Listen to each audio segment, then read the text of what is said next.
So last time we were talking about percentiles, measures of position, and we eventually got to a discussion on quartiles. Okay. Now, I think last time I said that percentiles are essentially measures of position where we can sort of rank all of the values in a data set from the first to the last one, or from the lowest to the highest one. And then we can start to break up that data set and say, okay, which of the data values fall in the top 10%, which fall in the bottom 90%, something like that. Deciles is a way of grouping your data into 10 equal groups. So if you had 100 data values in your data set, then you would have 10 data values in each of those deciles, right? Quartiles is a way of breaking up your data into 4 equal groups, and these will correspond to certain percentiles. So the first quartile was the 25th percentile. The second quartile is like 2/4, so that's like 50% of the data, would be the 50th percentile.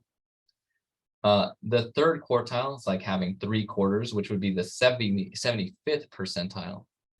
And then we also said, okay, well, the median is the value, the data value that is directly in the middle of your ordered and ranked data set.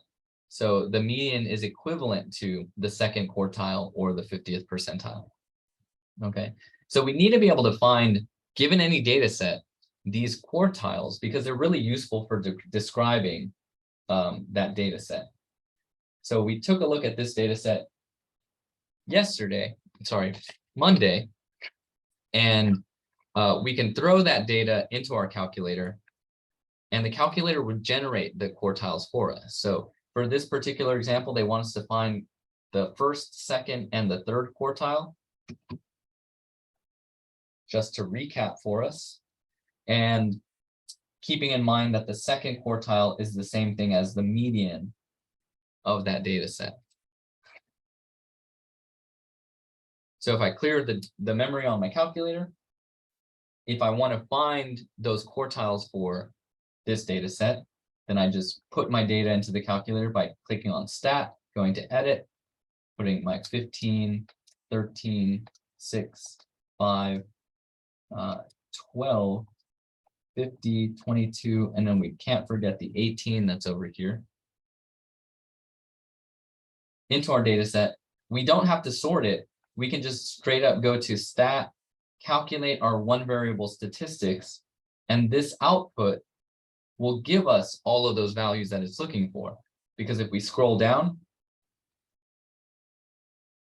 we can see that we have quartile 1, the median, which is quartile 2, and quartile 3.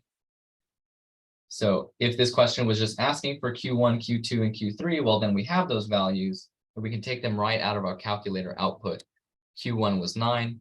The median is the same thing as quartile 2, which is 14, and Q3 is equal to 20, just as we see here. Q1 is 9, Q2 is 14, and Q3 is 20. Does anybody have any questions about that recap?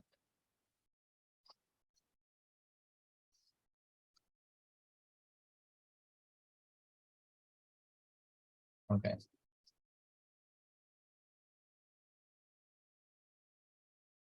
There's another concept in this section 3-3, which is the interquartile range. And this is a useful calculation for a lot of things. And what we're going to get into in section 3-4 is going to be related to this IQR, but essentially IQR is the difference between the first and the third quartiles. So if we look at the data set from that previous example, where we had 15, 13, 6, 5, 12, 50, 22, and 18, then we can find the interquartile range by just taking the difference of Q1 and Q3. So we said Q3 was equal to 20, and Q1 was equal to 9, based on that calculator output. So the IQR, the interquartile range, is just 20 minus 9, which is equal to 11.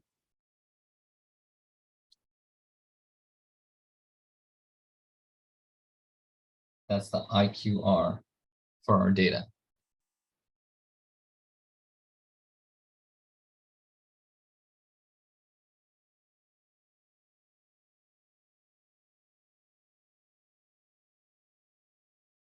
Okay.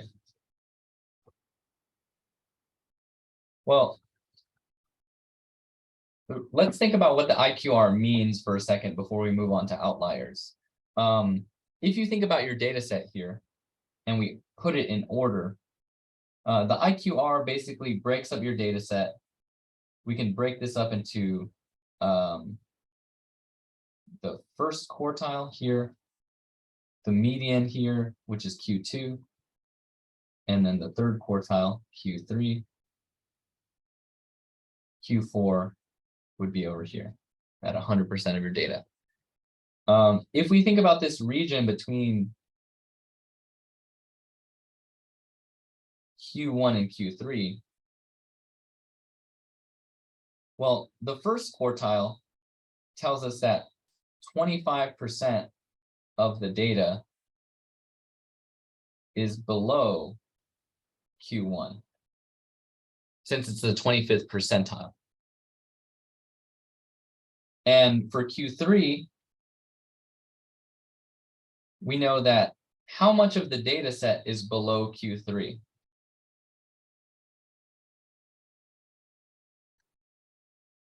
Does anybody happen to know? 75%? Mm-hmm. It's the 75th percentile.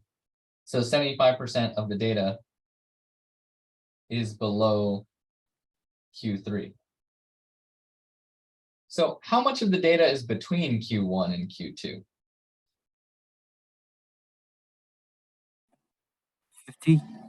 50. Yeah. The IQR basically gives you the range of values for the middle 50% of the data set. In other words, we would be saying that 50% of the data fall between 20 and 9, right? That their data values fall between these two values. But literally the IQR is this distance between Q1 and Q3, which is a distance of 11 units.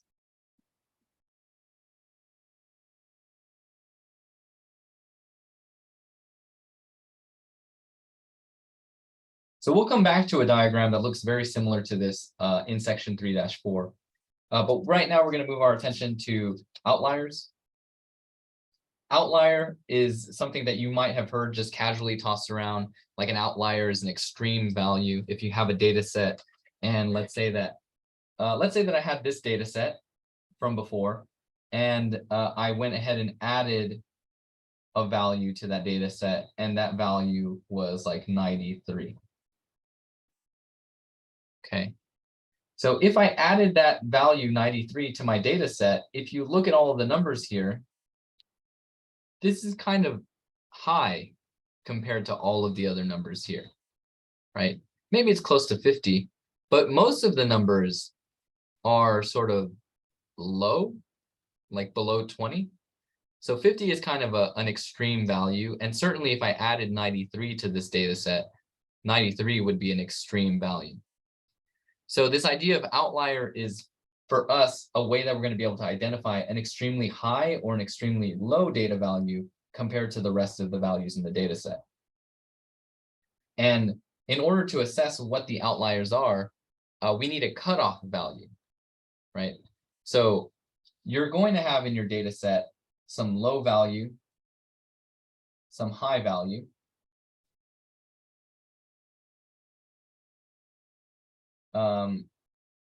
sorry, here we go, high value, low value. And we want to know, compared to like the middle of the data, let's call this the median for a second, is there some cutoff value here, which we can think of as our lower cutoff value, where beyond this point, we'll call these our low outliers or our lower extreme values. Okay. We also want to figure out, is there some upper boundary here, some upper cutoff value,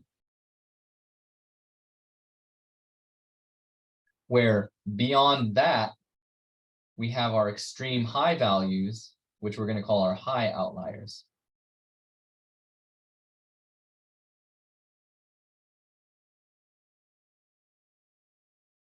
Okay. So what we need to do is that our lower cutoff, we're going to define that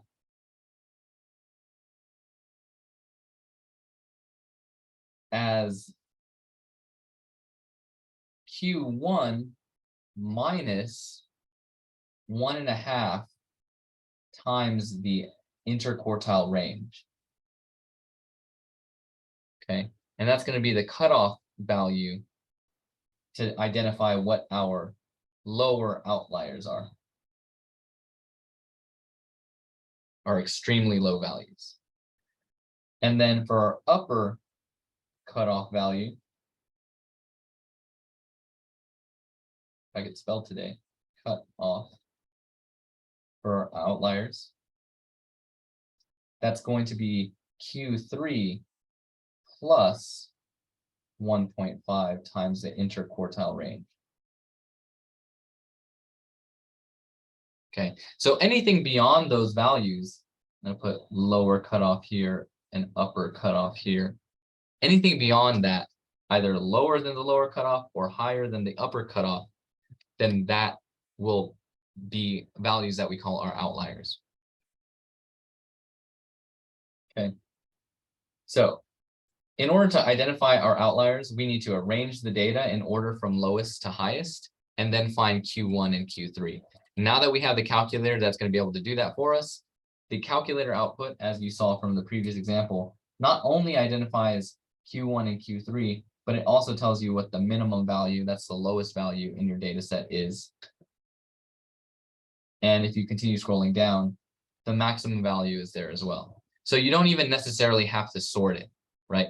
The output here will pick out that minimum value, that low value, and the high value. Okay. Once we do that, we're going to calculate the interquartile range because we're going to need that in figuring out what our cutoffs are. Both of these formulas have 1.5 times the IQR, so we can multiply that. We'll subtract the value obtained from step 3, that is 1.5 times the IQR, subtract that from Q1, and add that value to Q3, so we can get our lower and upper cutoff values. And then we're going to check the data set to see if we have any values that are smaller than our lower cutoff or higher than our upper cutoff. So that will essentially be our procedure. So let's see if in this data set, let's check to see if we have any outliers. Okay. I'm going to go ahead and clear this. And I'm going to clear the table here also. So the first thing that we might want to do is arrange the data if we want to follow this procedure. So step 1 is to rearrange that data, sort it in ascending order. So sort ascending. So what I can do there is just put my data into the calculator. 5, 6, 12, 13, 15, 18, 22, and 50. Okay. By my count, that is 8 data points. So I have 1, 2, 3, 4, 5, 6, 7, 8 values there. So we're good in that sense. Hopefully I didn't mistype anything. And now we need to sort this. So I'm going to second quit. And then I need to go stat sort. And I'm going to sort L1. And now that should be done. So if I look at my list is now 5, 6, 12, 13, 15, 18, and 22. 1, 2, 3, 4, 5, 6, 7. And I'm missing a value, 50. Okay.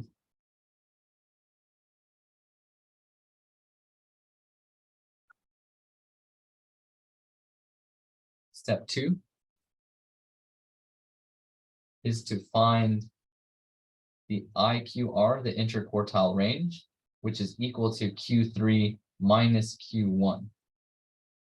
Okay, so with the help of my calculator, I'll go ahead and go to stat, calculate, one variable statistics, and list one is all I need to use. So we're going to accept the defaults here and calculate that. So now we have our output. We need to find Q3 and Q1. So we're going to scroll down. Q3 is 20. Q1 is 9. I think this is the same data set as before. Minus 9. And we found that the IQR is 11. Does anybody have any questions there?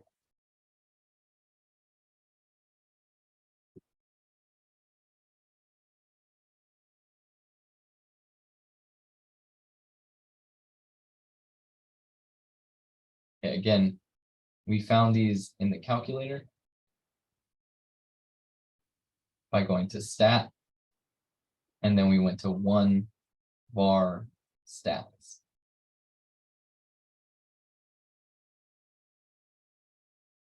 Okay. Step 3 is to multiply the IQR times 1.5.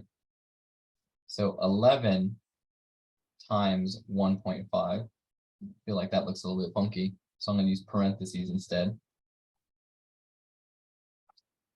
11 times 1.5 is 16.5. Okay. Then step 4 is to find the lower and the upper cutoffs. So the lower cutoff for extremely low outliers, lower cutoff is equal to Q1 minus 1.5 times IQR. But we already have that calculation, right? 1.5 times IQR is this number here, that 16.5 that we calculated. So to find that lower cutoff, we just take Q1, which we said based on our calculator output was 9, and we'll subtract 16.5, and so we'll get our lower cutoff here. 9 minus 16.5, and we got negative 7.5. So anything below negative 7.5 would be a lower outlier.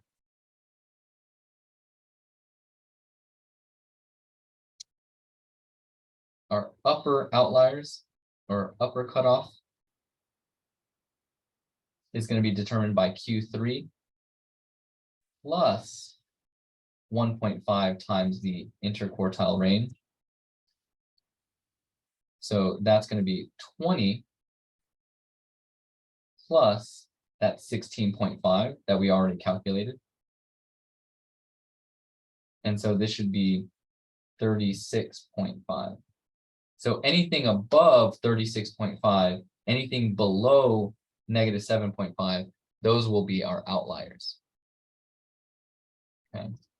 So now step 5 is to just examine your data set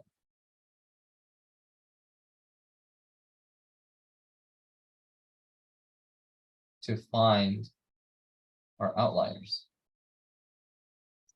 So looking at the data set that we had up here, this is the arranged data set to make it a little bit easier for us to find any values that are less than negative 7.5. Did we have any values that were less than negative 7.5? No. No, right? All of these are positive numbers, so we didn't really get into the negative range of the number line. So we don't have any lower outliers. So then we'll say, okay, do we have any values that are greater than 36.5 in our data set? Any Yes. number? Yeah. This 50, right? Yeah. Since that 50 is above our upper cutoff, then the data set, the data value 50 is an extremely high value compared to all of the other numbers. Extremely high value. So we're going to call this a high outlier.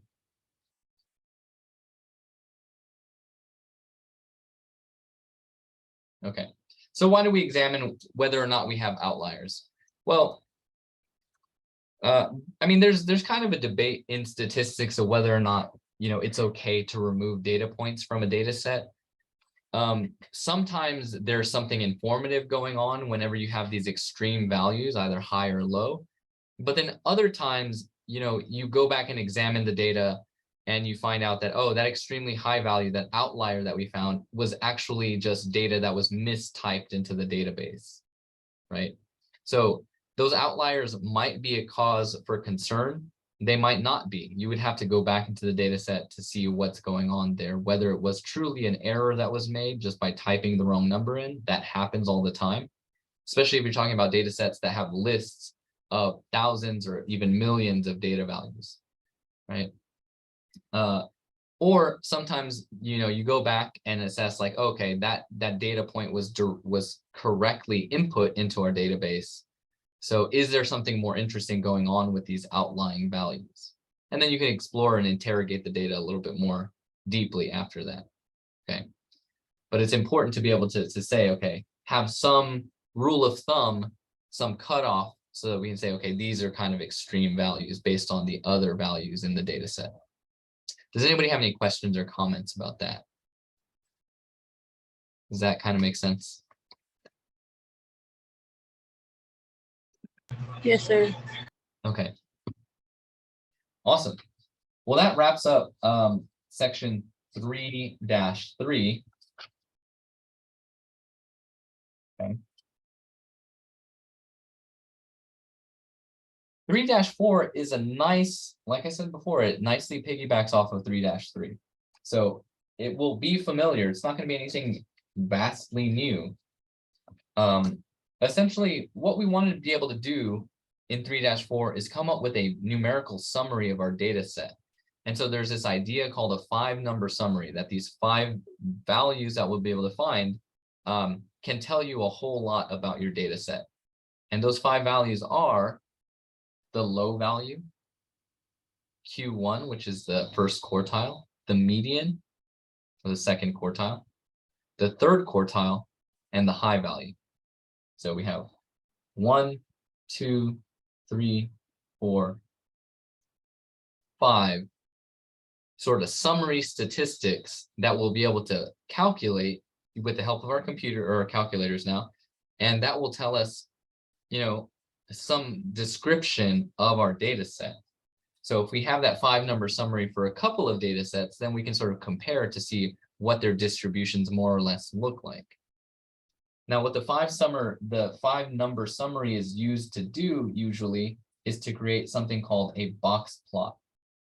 And again, a box plot is a clever visual representation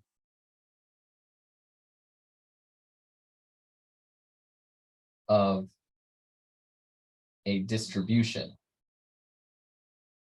What do I mean by that?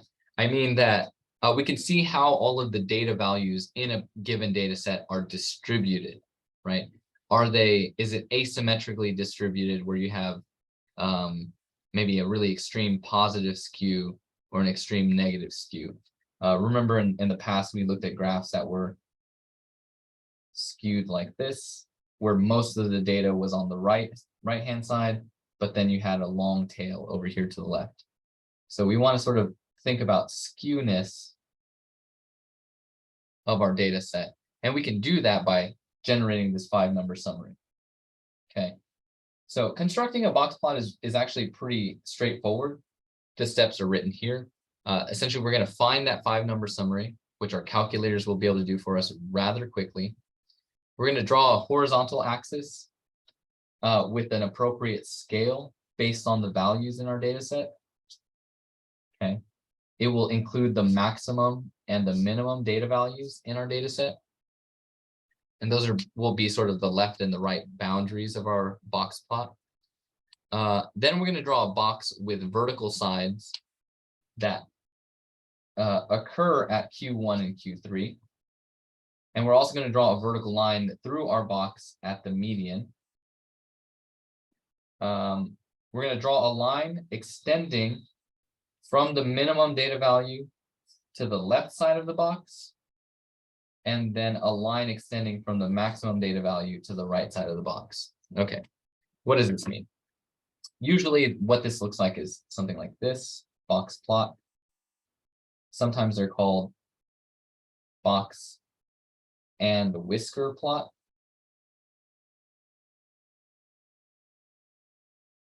Because essentially what we'll have here is a diagram that looks a lot like this, where this left side of the box is bounded by Q1. This line in the middle of the box is placed for where the median is, or Q2. And then this right side of the box is going to be established by Q3. If you have a low value, the lowest value in your data set, usually that's exhibited by a dot here that we're going to connect with a straight line connecting to the left-hand side of our box here. And then if you have a high data point, so this is going to be the highest data point, we'll connect that to the right side of our box with a line like so. So that's sort of why these things are sometimes called box and whisker plots, because you have this box in the middle that represents your interquartile range between Q1 and Q3. And then you have these whiskers that extend to the highest and the lowest values in your data set. Okay, so let's build one of these things. All right, let's look at an example and figure out how we can build one of these box and whisker plots.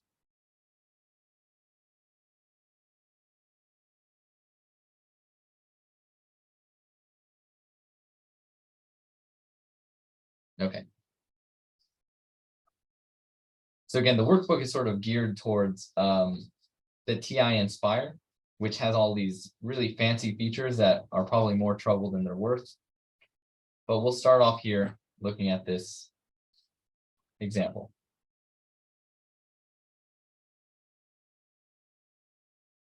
So step one, well, we should read the prompt, right? Step one is that the number of meteorites found in 10 US states is shown below. Construct a box plot for the data. Okay. So we have 10 different states. We don't know which states those are, but they've generated these data. So from these data, take the data and find the 5-number summary.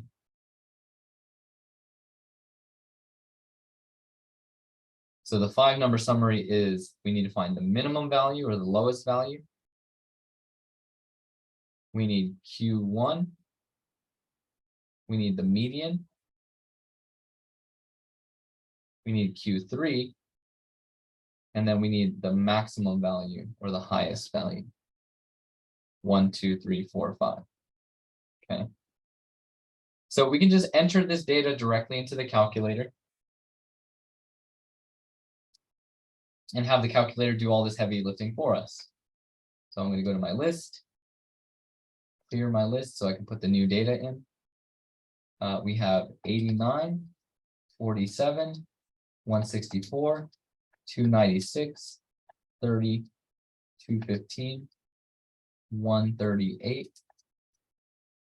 78, 48, and 39. Okay. I'm going to double check that this is 10 values, and sure enough, I've put 10 values in. I'm also going to double check to make sure that I've typed these in correctly. So I wasn't looking when I typed these in. So we have 89, 47, 164, 296, 30, 215, 138, 78, 48, and 39, right? Okay. So if we're going to have the calculator do our heavy lifting, we need to make sure we do our due diligence and make sure that those values are typed correctly into the calculator. Once we have that, we can go to stat, calculate, and we're going to take our one variable statistics, because this will generate all of the values that we need. If we scroll down, we see that we have our minimum X value is 30. So our minimum value is 30.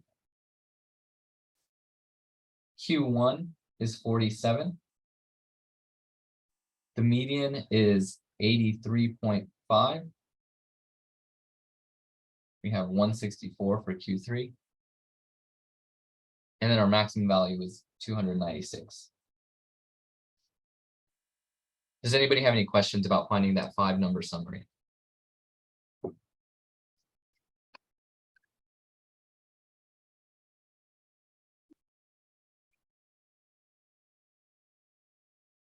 Okay. Now, what we need to do is sort of draw a horizontal scale for these values that we're going to place, basically the stage on which we're going to set the box plot. So let me go over here. Step 2. I'm going to say step 2 is to draw the box plot. Okay, because I don't want to like overcomplicate it. If you look at the values in our data set, the minimum value is 30 and the maximum value is 296. So to me, it seems reasonable, if we're going to have a horizontal scale here, it seems reasonable to have that scale go from 0 to 300. Because that's going to capture all of our data, right? Within here, we might want to count by, I don't know, our median is at 83, which is kind of close to 100. So maybe we'll count by hundreds, break this up into 3 parts. So this is 100, this is 200, that's 30. If you want a little bit more detail to your scale here, you might say that 50 is here, 150 is there, 250 is there. But really, you don't have to have that much detail. We're just going to roughly draw the boundaries of our box based on Q1 and Q3. So first, the box is going to be set up between Q1 and Q3. So if we're needing to put Q1 at 47, well, then that would be a little bit before 50. So here would probably be a good place for that vertical line for that side of the box. Q3 is at 164, so that's going to be at a little bit higher than 150. So like here. And then we can just connect those with a rectangle, right? With the straight lines, build that rectangle out. So now we know that this line here and this line here, Q1 is equal to 47. Q3 is equal to 164. Is everybody okay with that?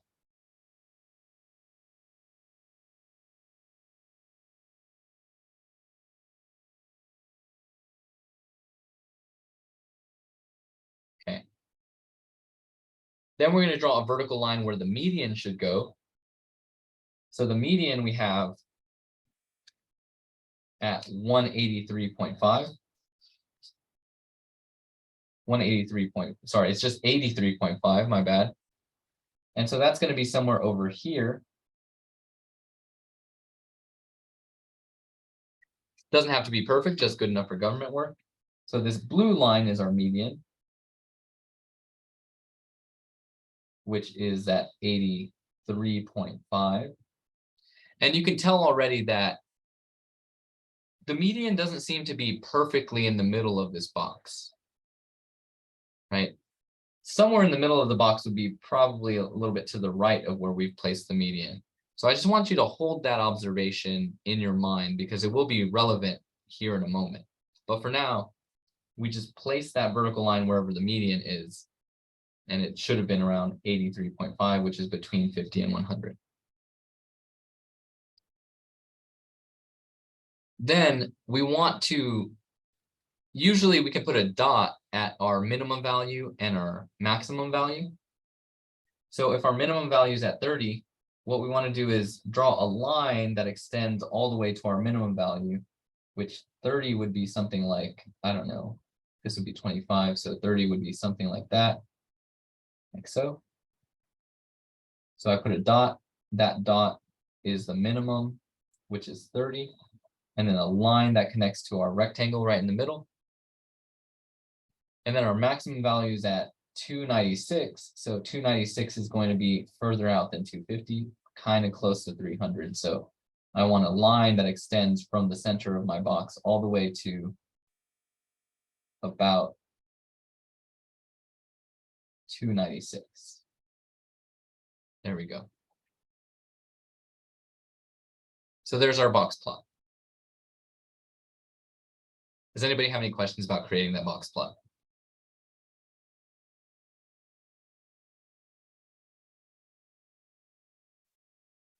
And we should have something that looks a little bit like the one that's in the workbook, right?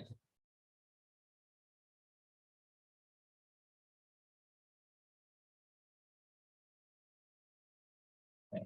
Well, this is really nice. That observation that I made, notice that the median is a bit farther to the left, and this box seems to have sort of a long tail that trails or is trailing to the right.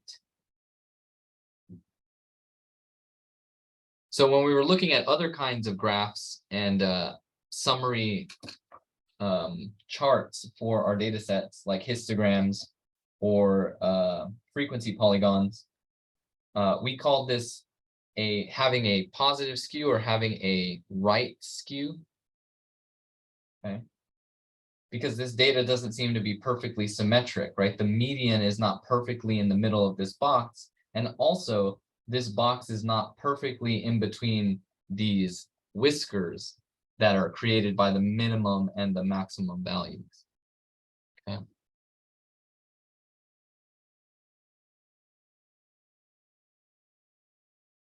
So let's look at another example, just so we have a little bit more experience here.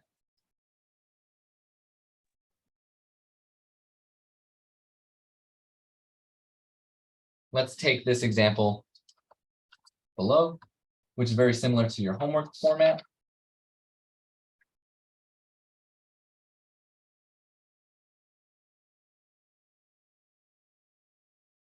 So we're going to use this data to identify the 5-number summary, and we want to round our answers to 1 decimal place. Okay. So step 1 is just to put the data into the calculator, right? Step 1, data goes in the calculator. And we want to use 1 variable statistics to generate the 5-number summary, right? So there's not much to finding the 5-number summary. If you can put the data into the calculator will do the rest. So I'm going to go ahead and clear this and put the new data set in. It looks like the data starts at 296, 176, 375, 437, 136, 397, 421, 384, 176, 364, and then 412. There should be 11 data points. So 1, 2, 3, 4, 5, 6, 7, 8, 9, 10, 11. That looks good to me. And assuming that I typed everything in correctly, I can just go to stat, calculate my 1 variable stats, and then scroll down to get my 5-number summary, right? It looks like based on the output here, my low value is 136 Q1 is 176. The median is 375. Q3 is 412. And then our maximum value is 437. So this thing's set to round to 1 decimal place, but all of these are whole numbers, so we don't have to round at all. And now we can create a box plot for this data set. So let's go ahead and just briefly draw a box plot. It looks like the values range from about, we could go from 100 to about 500 if we wanted to. So I'm just going to draw this horizontal axis. I'm going to say 100 is this low value, 500 is that high value. So 1, I'm going to go 2, 3, 4, 2, 3, 4, 200, 300, 400. And that's going to be good enough for government work, because now we can place our data values. We can create that box floating above this horizontal axis. So Q1 and Q3 form the boundaries of that box. So 176, probably about here. And then 412 is a little bit above 400, so like here. So I'm going to draw my rectangle there.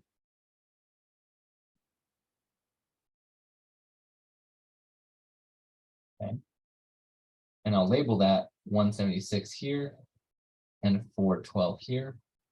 Then the median is at 375, which is a little bit closer to 400. So like here-ish, 375. Our high value was 437, so just a little bit out. That's 437. And then our low value is 136. So if this is the 50 mark, a little bit further down from that 50 mark, like so, 136. There's our box plot.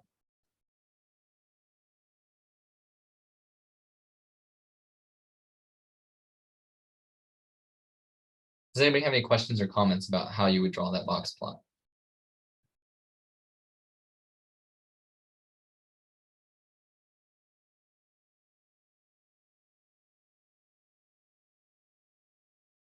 Does it seem pretty straightforward?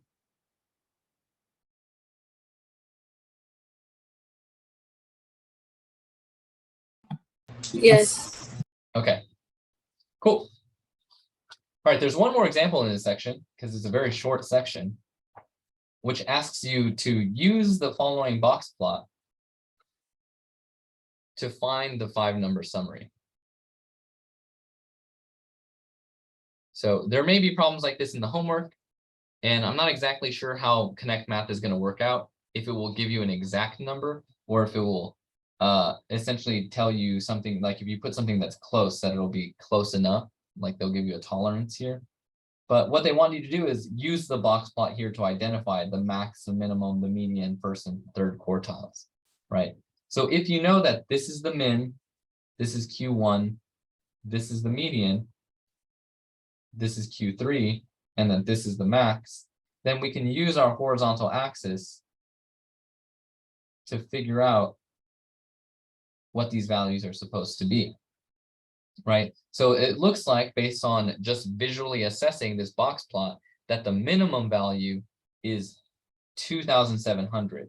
So I'll just go here to my minimum value and put 2,700. The maximum value is what based on this box plot?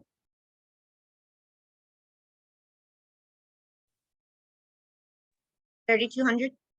3,200. Good. What's the median? 3,000. 3,000. First quartile?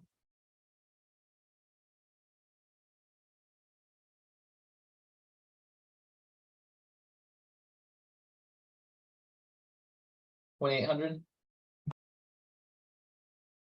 And then third quartile. Anybody? 3,100. 3,100. Right. But all those values you can clearly see based on the box plot that they've given you. Right. So that is the entirety of section 3-4. Again, it's just a little bit built on top of 3-3. So that's all I have as far as today's lecture is concerned. So if you have any questions about anything and you want to hang back and chat with me for a moment, you're free to do so. But I have nothing more for you. So if you want to bounce, you are free to go. Okay.